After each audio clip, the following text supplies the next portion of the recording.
Okay, the Sky Cricket Podcast is coming to you from, wait for it, drum roll, Dubai. Tournament hosted by Pakistan. The rest of the cricket world was in Dubai for the semi-final. So we thought it'd be rude to miss out. And we've come here as well with our great mate, called the colourfully dressed Dinesh Karthik. We're here in the Dubai Stadium. It's beautifully quiet. Nobody else is here bar us. But it's going to be very different tomorrow. It's going to be a full house, and it'll all be on the line, as they say. Yeah, India's nemesis in the recent past, Australia. The stadium has gone full for most of the games that India has played, which has been 3 so far. At times at the start, it's not been full. I think it's a bit of an effort getting into the ground, but you almost see it halfway into the game. It's pretty much packed, and I think tomorrow is going to be the same as well, considering tomorrow is a weekday as well. Might start quiet, but eventually it will get full up. You're looking pretty chilled. We've been crisscrossing Pakistan, Lahore, Karachi, Dubai, Lahore, Karachi, Dubai. What have you been doing? You've just been on your sunbed here in Dubai for a week. Well, I must say the weather's been great in the last 1 week. Pleased for you. You're not even in our hotel for the first game. You're just sort of bigger than everyone, aren't you? You're in a different hotel. You're in Abu Dhabi at the moment, aren't you? I took my kids to Abu Dhabi. I must say the last week has been really nice. Oh, lovely. Splendid. So happy for you. Well, the last time we did this, Nash, you were in Pindi, I was in Lahore. England had just been beaten by Australia. You were still convinced that England would go through the group stages, whereas my prediction was that they wouldn't get out of the group stages, which I think has proved to be relatively accurate. Having watched England in white ball cricket over the last year, convinced might be pushing it. I didn't think they could lose all 3, but that's exactly what they managed to do. And to be fair, in all 3, they just got a little bit worse, I think, as the tournament progressed. They cannot argue that they deserved to win any of those games. Against Australia, they played a lot of good cricket, but not at the crucial. They didn't finish off with the bat and with the ball. Afghanistan were just brilliant, from 30 for 3 to recover and get 325. And then there's that jeopardy in this tournament. Once you cannot afford to lose another game, once it virtually becomes a knockout game, then you are under real pressure. And they felt that pressure towards the end of that Afghanistan when they were chasing down against Afghanistan. And then they did save their worst till last. The performance against South Africa was just awful. It was of a side that just, a captain that was done, a side that was done. And it was probably the lowest point of white ball cricket for England for a very long time, probably since the 2015 loss against Bangladesh in Adelaide. Or I was actually going to say the New Zealand game in Wellington.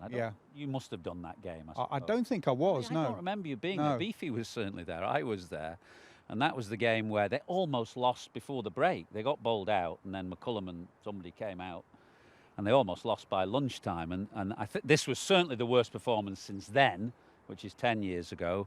And we'll go down, I mean, we've seen a few bad ones and played in a few bad ones, but that will go down as one of the worst performances in 50-over cricket for a long time. Yeah, they were really poor. And so the irony was South Africa weren't that great either. In the field, they were sloppy. With the new ball, they were sloppy. And it's interesting, we may go on to the second semi-final on Wednesday in Lahore, South Africa and New Zealand, but bowling to Duckett in particular, they didn't quite get their lines right. There was a lot of wides, and Sean Pollock actually felt that they needed a run out. They had not played a lot of cricket. They had a game rained off against Australia. They didn't send their main team to the start of the triangular because of the SA20 that a lot of their big players had been playing in.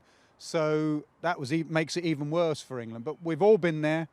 Your captain the night before, Joss Buttler, said, "I'm done." And it looked, to be honest, like the team were done. DK, we've had our say a lot on the live broadcast about the problems England have had, both specific problems in this tournament, strategy of picking fast bowlers, too many batters out of nick, and also kind of broader reasons why England have declined a bit in one-day cricket, the focus on the test match team and the difficulties in competing across formats, which all teams have. But you come from, you're slightly outside of it. You don't see England all the time, whereas we do. We're very kind of close in, tight on it. So maybe just from your point of view, from somebody who's a little bit distanced from it, what have you seen with England's white ball cricket? I think the messaging is very one-dimensional. It's all a bit of positive, more positive, under pressure, even more positive. I think the messaging can also be situational. I think intent is a very good word to use, and you want to be using it at all points of time in the game, but it has its ebbs and flows, and you want to go with that depending on the situation. I think right That's now, obviously very specific to 50 over cricket as opposed to T20 cricket. It's more exaggerated in 50 over cricket. yes, you can say that because you end up playing for a longer period of time. In T20 cricket, you still need to absorb pressure at times, and that could mean 2 overs. In ODI cricket, it could mean 8 to 10 overs. And absorbing pressure doesn't mean you playing negatively. Sometimes you got to swallow the pill in terms of just your stroke making, understanding what is your risk appetite at that point of time. If your risk appetite is constantly on the high, your chances of succeeding when the pressure is on against good attacks could be low. If you want a team to be doing that, then you need very, very high skill levels. Is this squad got the best skill levels in the world right now that they can deal with that? Maybe in England, they've got the right set of players. At times, you can even argue that there are players who have been left out for various reasons. So if you look at the overall picture, I think I understand there needs to be a lot of positivity. And I worked with Brendan McCullum, and I know he is a man who revels in positivity. But I also feel at times what he's tried to say and what the team has done could have been slightly different. There needs to be a calmer head out there who understands how it needs to be done in different situations. And I think they have lacked that awareness at different points of time. Now, when you're trying to get that across to a player, it's a bit like, it's hard messaging in the sense that if somebody looks to hit a 6 and they get out and you've said be positive. So going and telling that player, you've played a bad shot is a very easy one. You should have understood the situation, play tighter. But I think the questions that should be asked should be, what were you thinking at that point of time? What made you choose that shot? If given that situation again, using your strengths, what would the better option be? Then the player decides what's the best way to go about it in the near future. I think that kind of questioning will help in a very objective way. And what about with the ball? Do you feel England are slightly obsessed with pace? Now, they're very good bowlers, Wood and Archer, but they were the quickest, but they're also at times the most expensive. It was noticeable in those 3 games, a lot of the side had more variety to their attack. There was a left armer, there was a tall left armer in Marco Jansen and Leske. There was a left arm spinner, there was wrist spin, there was left arm wrist spin. Whereas England, right arm mainly, right arm fast mainly, wrist spin with Adil Rashid, couple of part-timers, and the balance of their side, 2 fast bowlers that get injured a lot as well in a 4-man attack. That is very dangerous to go into a 50-over game. I agree that they've focused on pace a lot, but let's take the other teams which have qualified. Australia just have the 1 spinner in Zampa, who's very good. The rest are fast bowlers. Yes, they have a Matthew Short and a Glenn Maxwell who are chipping in with the ball, which I'm assuming is the Livingston's role in that team. But has he done that as well as he could? That's another question altogether. You take South Africa. They've done pretty well with the ball in this comp, but struggle with the bat, ironically. Absolutely. So you look at South Africa as well. They have Keshav Maharaj, the 1 spinner, and the rest are fast bowlers. So if you look, it's about what the good bowlers have done. If you look at Kais or Rabada, I think he's delivered for South Africa whenever the team has been there out on the park. The one exception I would say is, because they're obsessed with pace, for example, if a Nathan Ellis was available in England, I don't know if they would have picked him. But he's a good white ball bowler. He's somebody who is good in 2 phases of the game, the middle phase and especially at the death. But will he be chosen in that team with their ideology and the mindset that they have? That's the only question I have. So somewhere pace is a skill. But there are also other skills as a bowler you require in white ball cricket, I feel. Can I ask you one more question? Because Af mentioned it there about there's a lot of debate back in England about do they play enough domestic 50-over cricket. I read an interview today about Varun Chakravarti and him talking about how he's learned a lot more about 50-over cricket. He was a T20 specialist, hasn't played that much 50-over cricket. Even domestically, he's played 25 games now. But he's had to go back to domestic 50-over cricket and learn when to bowl his variety. How important is it for players, talented players, to play domestic 50-over cricket in the modern game? Extremely important, purely because that's the place when you have a setback, you can go and work on certain areas of the game. You spoke about Varun Chakravarti. He wasn't dropped from the ODI team. He was never there in it.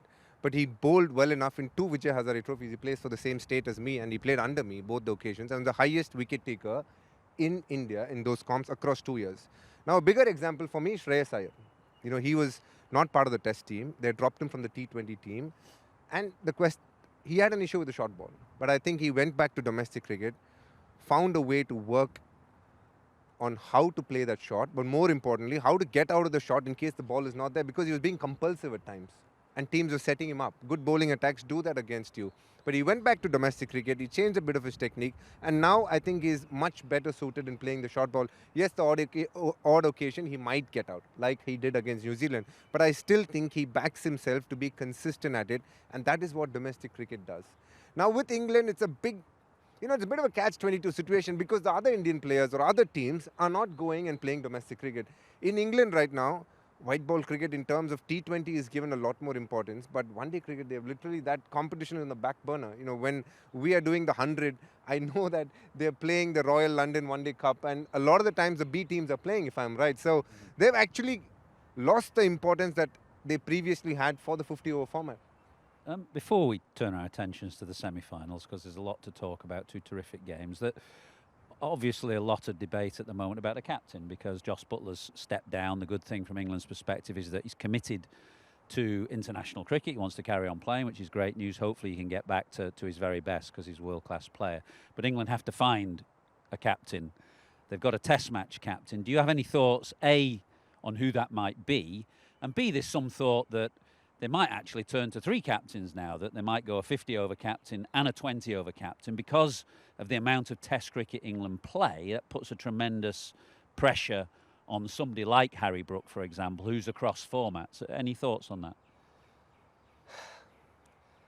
My choice was going to be Harry Brook purely because I feel he's the only one that I can see that can take the team forward for the next 2 years. If you're looking at the 27 World Cup, he looks the most accomplished batter who will be there, and very effective as a captain too, in the little time that I've seen him lead Northern Superchargers and the way he led against Australia.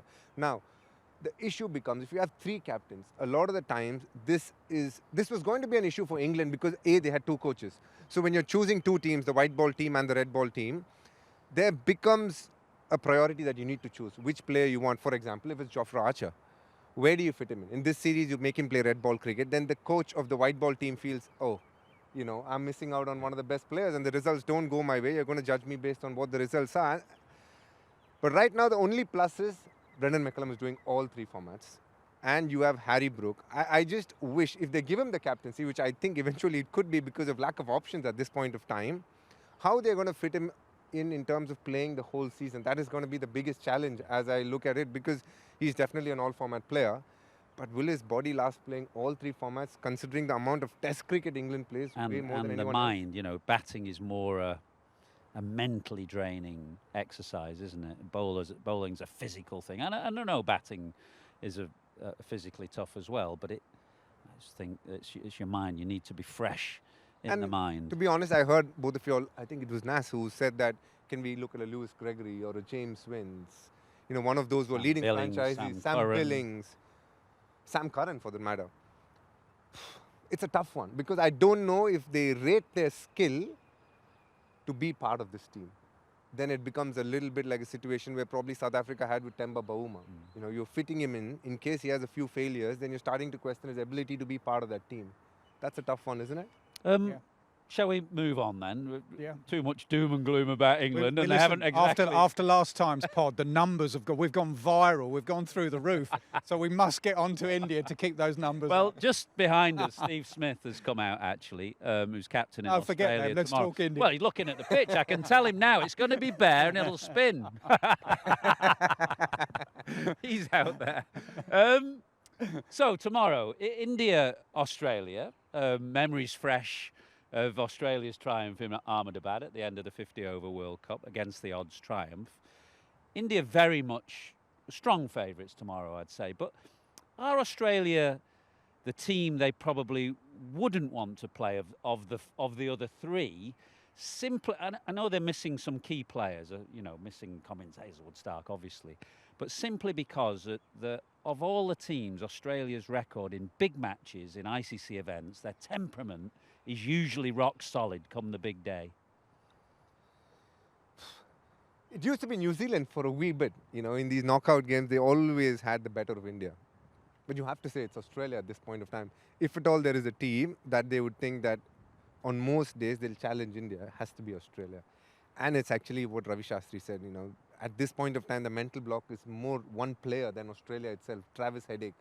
He has actually, has actually been India's nemesis in any format, and they will be looking for that wicket because that wicket early will actually make them breathe a lot easier for the rest of the game because World Test Championship final, the recently concluded Australia series, World Cup final, you take any big game, he's actually scored runs. And he's been the difference between winning and losing. So it is Australia, I think the toughest opponent, but more so Travis Head. Because Do they need to be a little bit careful? Or you just went, oh, we get Travis Head, phew. You just got to be a little bit careful. I've seen sides do that. You know, we've got Ricky Ponting, phew. Not that we got him a lot, but there are other players as well. Don't take your eye off just because suddenly you get a key man out. Couldn't agree with you more. Definitely, it's not the end of the game, but I think they'll breathe a lot easier. Yeah. Because till the time he's around, especially the tempo that he's batting, because they've tried tactically various fields, various lines, he just finds a way to get that boundary. I was I'll going say to that, ask sorry. you what is the plan to Travis Head? Obviously, no Bumrah, and largely, are they going to play the 4 spinners? Do you think tomorrow? I have a feeling they will end up playing 4 spinners, especially with the way Varun bowled and this pitch more than anything else. It makes sense to play Varun. And he is again a wicket-taking opportunity against a lot of the Australians. People who've played him in IPL will know him a little better, but the guys who are playing him for the first time, he is a challenge, without a doubt, because he turns the ball both ways and hits a very consistent length as well. With Travis Head, it's very obvious. You know, his strength could easily be his weakness, which is if you bowl outside the off stump and it swings a bit, he could definitely nick off. But also he doesn't back away from slashing at it. Yeah, and it has swung here a little bit more than in Pakistan. It has, the new ball has, but you have to be spot on with him. His margin for error, we do the technology on the TV where if you're 4th stump, it goes for 4, and if you're a middle and leg, it goes for 4 leg side. He plays that pickup shot. So you have to be sort of top of middle and off stump. So, but my key point is England thought that, got Travis Head early, and then it was Inglis and Carey down the order, and they're both very good players of spin. So, and also the toss here. What are your thoughts on the toss? We did the first game against Bangladesh here, and Rohit said he was very much a sort of in Dubai, which what stats tell you, in Dubai, even without dew, it sort of just skids on a little bit better and you chase. On that pitch, when New Zealand won again, I think Rohit's lost 13 in a row now, and he said, you know, we will have a bowl. What do you think with the toss tomorrow? Up until last game, I always thought India wanted to chase. But the way they went about yesterday, I think they don't mind batting first. But if they win the toss, I still think they'll chase because they like chasing. They know if there's a score in front of them, the way they approach it, they're a lot more confident. They've never been a great team in knockout games in setting a target. And even against New Zealand, they lost early wickets. But luckily for them, Shreyas Iyer and Akshar Patel forged a nice partnership. A bit like what we were speaking about earlier. They, for a few overs, actually had nothing much going in terms of runs, but they just fought through that period and eventually they got to a decent score, a pass score, let's say. And I believe Although I Rohit Sharma listened to will you at chase. the halfway stage, you didn't think that was enough at that stage, I did you? genuinely didn't. I thought that New Zealand could easily get home, but the pitch turned a lot more than I thought it would. And, you know, about 10, 12 overs into the day, you could almost 10, 12 overs into the second innings, you almost felt that there was too much happening.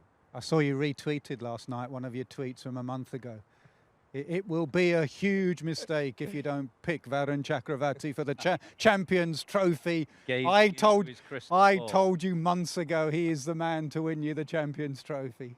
Modesty is not my strength. You know, sometimes it's important. They give you so much abuse as well, and you also need to let them know that at times I give some thoughtful knowledge as well. And any areas of concern for India? I mean, the team looks in good order. Obviously, you've got the spinning all-rounders that make that a very kind of strong team with plenty of bowling options and depth there. Any concerns? Death bowling. If you just go with one fast bowler and Hardik Pandya, from 40 to 50, a majority of the bowling will be done by spinners. And if you have 2 set batters there, that means they've played spin well up until that point, and they can still will be ending up playing spin a lot more through that phase. So they could fetch a lot. But you need 2 good batters batting at that stage who have batted through some period of time to get there. Then that becomes an issue. Matt Short missing for Australia. What are they going to do? Yeah, Not I an know. easy That's 6 selection, now, isn't it? It was 5. It's now 6. So they could go not like for like, but a hard-hitting batter, Jake Fraser-McGurk, at the top of the order. But then looking at this pitch, Steve Smith now, it's going to turn. So they've brought in Cooper Connolly, who was on a reserve list. He could fit straight in, more of an all-rounder that bowls. Play two leggies or not? Or they could go, Tanveer Sangha to bowl some leg spin, which leaves them a batter short. So who knows? We'll find out tomorrow. My gut feel is you need a spin option on here. Who do they got at the moment? They got Zampa, who himself on interview yesterday or today said he's not quite been at his best, but he's got a good record against Ed and India. Maxwell can bowl. Labuschagne. Who bowled at the death against England. Yeah, so they could just think we'll go with those. I like any side that packs their batting, so I would probably go Cooper Connolly, actually, that gives you a bit of both, but he'd be coming in for his first game. I can't even ask him for a prediction. I mean, it's so obvious what he's going to say. It's irrelevant asking. I want to tell you this. We did a show on Sky Sports for 3.5 hours before the start of the Champions Trophy. And we went through each game and we ended up putting Australia versus Pakistan in the final, where Australia come trumps. So I actually voted for Australia, not India. You've gone for every single team, by the way. I'm quids in. I've got 3 of the semi-finalists. Yeah, but if you go for everyone. And Nas, how about Nas? No, I had Australia-India final, but that's when we did that show, when I thought Australia were going to have all their players. There's 6 of them missing. So Who are you going for tomorrow? India on here, India. I don't even think you should ask me. You're right. Yeah, it's hard to see past India. But a very interesting second game, actually, that is much closer to call, I would say. In Lahore, it's going to be a very different type of game. I was looking at the scores here in Dubai. It's an average of about 240 an innings or something. The 2 finished games in Lahore, one was washed out. The scores have been way in advance of 350 plus scores. So a much higher tempo game. Who's that going to suit, do you think? I mean, firstly, it's the 2 semis are exactly the same as the 2015 World Cup, isn't it? The best 4 teams yeah. in semis, first yeah, of all, absolutely, aren't they? yeah. So, listen, I don't think New Zealand would react to a loss here. They'll just brush that off and go, different conditions. If we come back here, we've got to learn from that. Flat pitch, flattest pitch we've seen in the whole tournament, bar none. Even Karachi just gripped and had a bit of tennis ball bounce. Lahore just skids onto the middle of the bat. As I say, I thought South Africa just looked a little bit undercooked, and they'll be better off for that England run-in. But I fancy New Zealand. I see a rematch of yesterday, New Zealand, India back here, but you went South Africa. You always go South Africa in these tournaments, whether there's some kind of, knockout thing still there. I just, for some reason, feel a high-tempo game might suit them a bit more. I don't really know why I say that, but looking at some of those batters in the middle, Klassen, Miller, very destructive players. I mean, Klassen looked in unbelievable touch the other night, didn't he? I thought it was very interesting when he came over to you and Wardy at the end of the game, and he said, I want to be the best in the world. Yeah. It's quite unusual to hear players say that. It's a very perhaps un-English thing to say. An English player would hide behind I will pick you up there, because Joss, when he came up, I picked that on it, because I do agree a lot of England players would sort of say, I just want to be the best I can be. Joss said, I want to go back to being the world-class player that I am. So I quite like that. Well, he is. Yeah. And I think Heinrich Klaassen is that, absolutely. And a great player, in good form, on a very flat pitch. Yeah, dangerous. He's going to be very dangerous. How do you see it in a general sense, that second semi? Watching the games unfolding in Pakistan, I feel toss has a massive impact. There's so much due later. Yes, the team winning the toss has a distinct advantage going into that game. But if I had to put my money on some team, I think it would be New Zealand, because they've played longer in Pakistan, and they've done well. And you can see they're a very confident unit. I think Mitchell Santner is tactically very astute. The way he was attacking, the fields that he was setting, the angles that he was keeping. I quite like him as a captain. A very bowler's captain understands how the fields need to be. So my money would be on New Zealand. And they've got, South Africa have to bowl better at left-handers. They've got, Rachin Ravindra, who I did a game in, I've travelled a lot, so I've got to try and pick it up. It's not just Dubai. They didn't quite get it right to Rachin Ravindra. He looked in great touch. Yeah. He came back in after the injury. that he got. So I don't think South Africa bowled particularly well to Duckett, the left-hander, and they've got Ratchin and they've got Tom Latham as well. So that's an area I think South Africa have to just improve on. There was a great moment here, wasn't there, when Glenn Phillips caught Virat Kohli out square behind point. A fantastic catch. He's taken two in that region, one to his left in the opening game against Pakistan, and then that one here off Virat Kohli.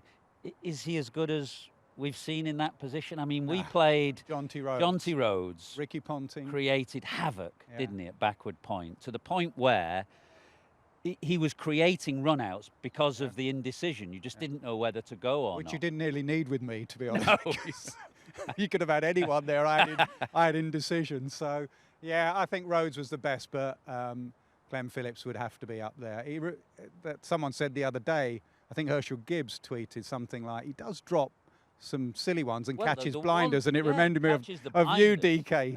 I think my commentary catches blinders and drops dollies, so, and a similar physique as well. The only positive I say is me and Glenn Phillips spoken off in the same sentence when it comes to fielding, but he's special at the speed at which he covers ground as well. You know, we were waiting our turn to just come for the mid-show, and he was standing at deep mid-wicket, and the ball fell somewhere quite far away from me. Almost got there, and sometimes I feel he doesn't realize it's a cricket ground. He dives like it's a swimming pool. You know, straight in, and that takes a lot of courage and a lot of fitness as well, because it's one thing to dive, but the ability to come up quick is where the fitness comes in, and you can see how strong a lad he is. It's not just him, is it? They're a very good fielding, very good fielding side all throughout. I mean, that could be the difference in Lahore on a big scoring game. If you can save 20 in the field, it might be the difference. We were in India for the 50-over World Cup at the end of 23, and that was a massive tournament. I mean, interest off the scale. What's the view of the Champions Trophy in India? Obviously, any tournament that India are in is huge interest at home, but is it as big as the 50-over World Cup? I mean, obviously they'd love to win it, but what's the feeling about the tournament and the competition? Has it taken off? I think the 50-over World Cup in 23 was bigger. And it's also that time of the year comparatively, and why I say that is playing in November, December is very different to playing, or rather October, November is very different to playing just a few weeks before the IPL. Right. You can see a lot of the talk and chat is about IPL, which team is doing what, who's the new captain, etc., etc. And strangely, Champions Trophy is not at the forefront of everybody's mind. You have the cricket lovers who are following it, and as you know, the numbers are still very big, because in India we have a lot of, in terms of population, we are right up there.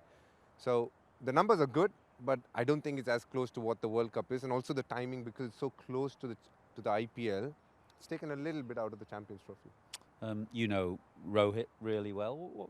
What will he be like tonight, tomorrow? He seems very chilled from the outside. Is he somebody is he a big one for, you know, up and atom team talks? Does he say very much, if anything at all? He seems very cool cat.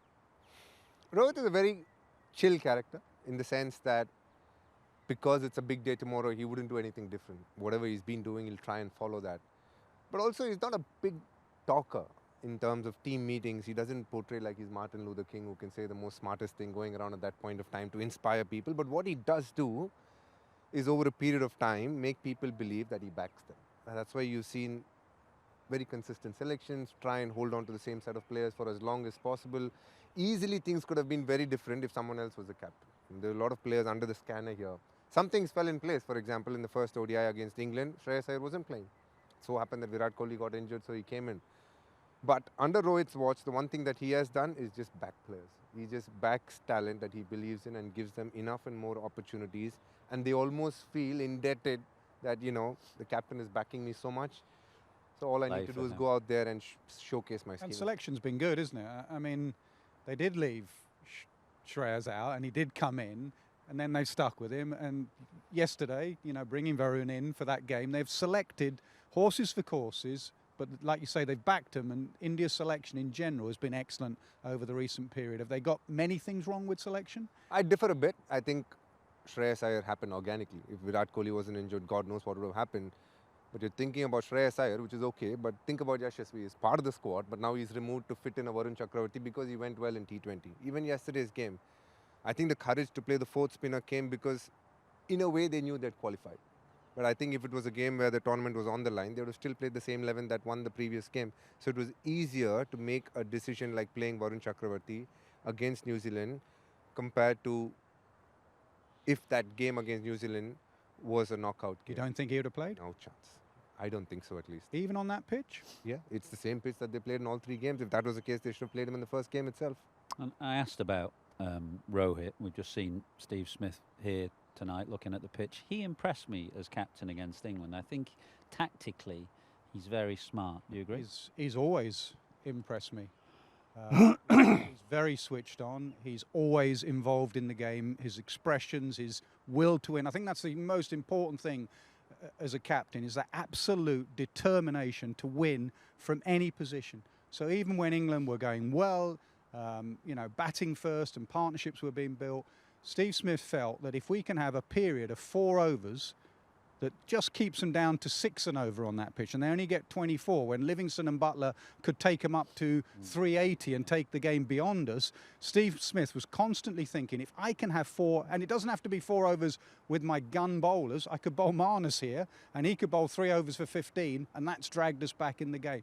I think his competitive juices have not been diminished over time in any way, and he's obviously tactically, he's got real nous about the game, which you obviously need to have as a captain. So, you know, he wants to win this thing. He's had a period where he wasn't captain. He's now got it back again. He'll probably have to give it back to Pat Cummins. So he wants to make his mark on this tournament. Can I pitch in about Steve Smith? I played against him. He's a very astute captain, tactically. He's almost just ahead of the game. You can see it. He's captain Rajasthan Royals. I played against him when he was captaining Australia as well. You almost get the feeling he's able to read plays a lot better than other people would. And I think he is very strong with his views towards tactics, even if Pat Cummins is the captain. I think a lot of what Pat Cummins does on field is driven by Steve Smith.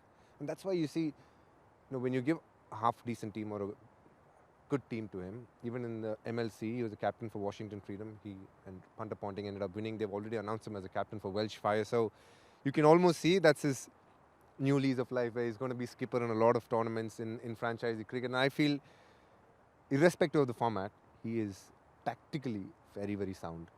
That may be a factor tomorrow, because we've got 2 cracking games ahead. India are playing Australia here in the stadium in Dubai, and then the day after in Lahore, New Zealand and South Africa. So 2 great semi-finals to look out for.